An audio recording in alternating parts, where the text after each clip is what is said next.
Hello everybody, hope you're having a wonderful day, and today I'm going to be doing a full review on the Migron Knives Vaker. Now at this point in time, I'm really surprised that I still haven't seen too many people talking about this or showing off this model. This is a model that was kind of silently, introduced on Migron. Now I follow a lot of other online retailers, one of them being AZ USA, Azusa Blade Works, and they had a couple in stock of this. I didn't get it directly from them. Probably should have, probably could have, but I went and actually got it on White Mountain Knives. Hopefully they're available at AZ USA. Hopefully they're still available at White Mountain Knives as well. I do see here, I have my laptop pulled up off to the side, there are 3 different variations, and all 3 seem to be in stock off of Migron's direct website, and they are about the same price as the other retailers that I mentioned, Azusa Blade Works and White Mountain Knives. This comes in about $43.96, so you can have this model for just about $45. Now, something a little bit different I want to mention before moving forward to not confuse anybody about why the action is how it is. This comes standard with bearings, and while the action is excellent with bearings, I prefer washers, so I went ahead and put some skiff thick washers in here. I have made plenty of content talking about showing off disassembly. If you are interested in the disassembly of this knife and the thick washer or skiff bearing reading, I have plenty of YouTube shorts, and my unboxing video I also did all that kind of stuff, so feel free to go check out that stuff. This is really just going to be the review, and it's going to be relatively short because there's not a whole lot going on here, but there's a lot of good to say here for sure. So if you're interested, let's talk about this thing. So I got a handful of knives out of my collection that I typically use for size comparison. Let's start with some of the smaller ones. Here we have the CJRB Pyrite Light. This is Spyderco Native 5. Native 5 is a little bit more compact.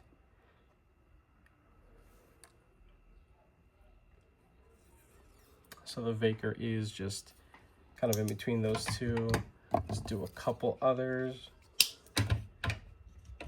Here we have a good one right here, the Free Tiger model FT2103.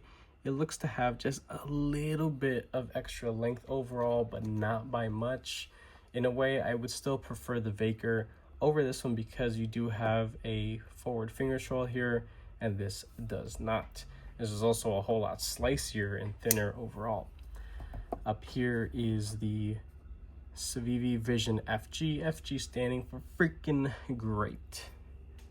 So there's that. See, the Vision FG is significantly larger. Similar amount of cutting edge, maybe 1/4 inch more of cutting edge with the Vision FG, and similar amount of finger choil room there. And I guess one more. Actually, we can do a couple other small ones. I just have to dig for the other one. Let's put this out here. So this is the CJRB Acacia. Also very thin, lightweight. Major difference is hole versus stud. They both have Omega spring action, which is awesome. Let me get one last little budget knife out here. So this is the Vosteed Acorn, which is a little bit stumpier.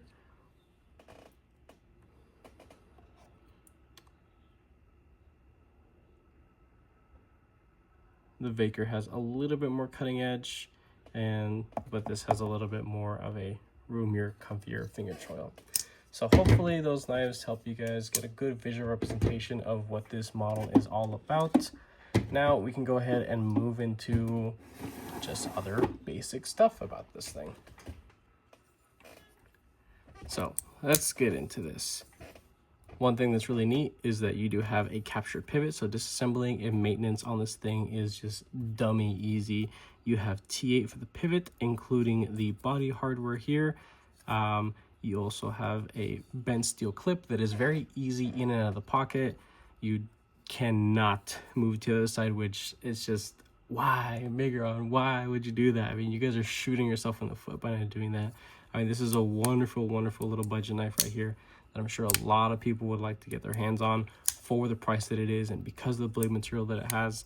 But I mean, you gotta have some lefty love out there, man. It's just, I don't know, I'm not the biggest fan that they didn't think about that. It wouldn't have been something unsightly if they went and put, you know, an extra hole there with pressed in, you know, threads, just how they have it executed here on this side. But you know, I'm not a knife designer and I don't really have say in how they actually produce their stuff. You do have cartridge style execution of the crossbar lock. Omega springs, of course, there's only one tension setting for the springs, and I think it is dialed in well enough. The blade is extremely light, and because of how comfortable the studs are, you can really put a lot of force to get that blade out. And it is a little bit on the more sluggish side because of the PVD coating. The PVD coating is all over the actual bar itself, as well as the tang of the blade that grinds against the bar or rides on it. So it takes a little while for it to break in.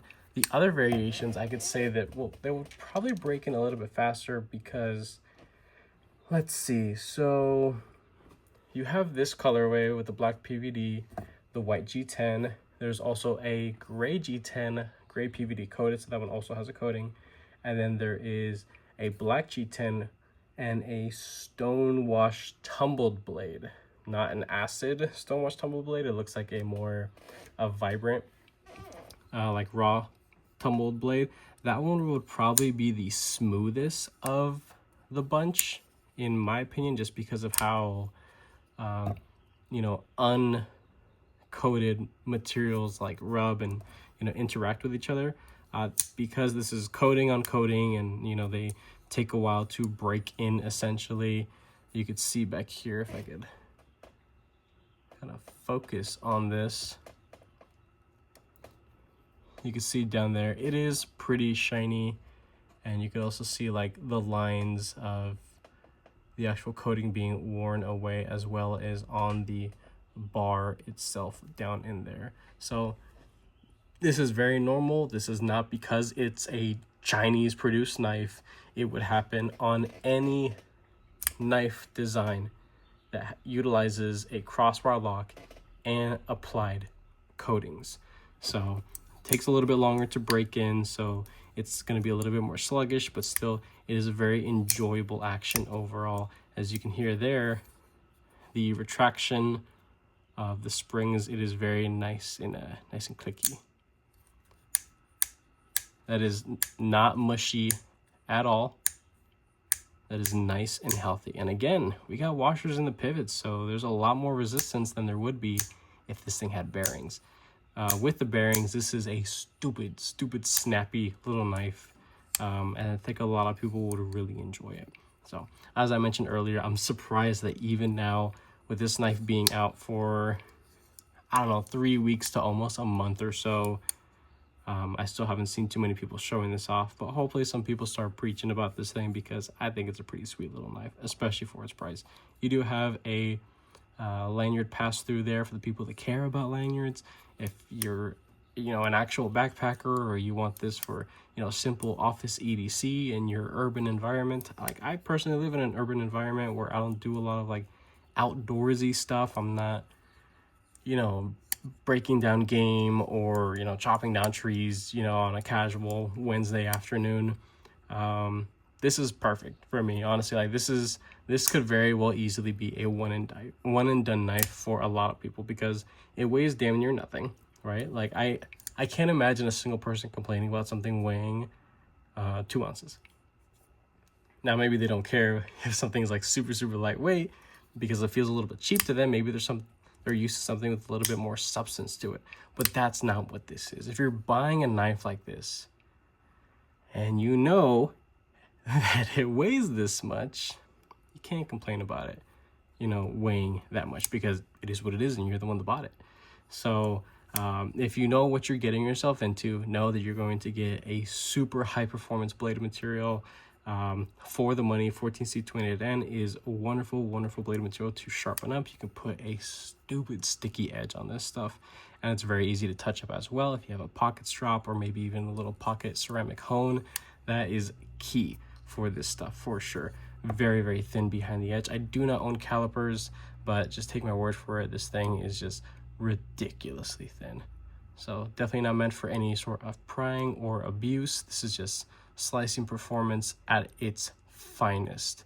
Absolutely, especially for the price again. And that is pretty much it. There's not much else to talk about this thing. Again, a lot of good when it comes to play or side to side or any sort of weird movements that would, you know, make some people question.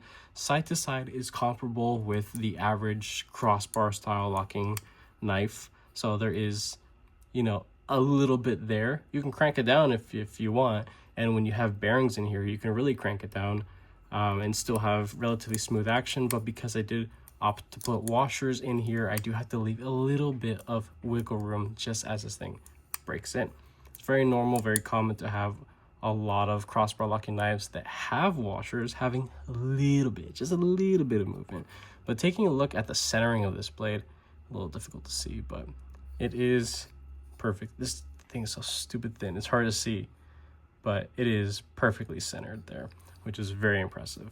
So, but that is really about it. No major movement in the pivot. I'm happy that that hasn't changed since the unboxing. And this thing has seen a good bit of use. Surprisingly, this thing looks damn near brand new, but I went ahead and after the reprofiling, I, you know, tore up the edge with a bunch of cardboard and, you know, stuff in the backyard here and there, you know, a couple little weeds. While I had this thing, I believe Valentine's came around and I was chopping up some like thick stem roses. So this thing went through it just fine, which is really nice. And it just, everything just wipes off. So this PVD coating is well applied. It's not going to perform anywhere near like a, you know, super DLC or anything like that, but it's good for its price point. Absolutely. So good scale material, good blade material, good execution of pretty much everything. Really, my only gripe and negative is going to be no lefty love on this. Kind of sucks, you know, but realistically, this is a pretty sweet knife. It's honestly no nonsense kind of deal, and for the price, not a single person would cry if they ever lost this thing. So super stupid cheap and very well made for what it is. If you enjoyed this video or found it educational in any way, go ahead and leave a like down below. If you are subscribed already, thank you so much for all your support and your patience, of course. If you are not subscribed, please consider subscribing because I put more videos and content coming you guys this way. With that being said, I hope you have a wonderful rest of your day.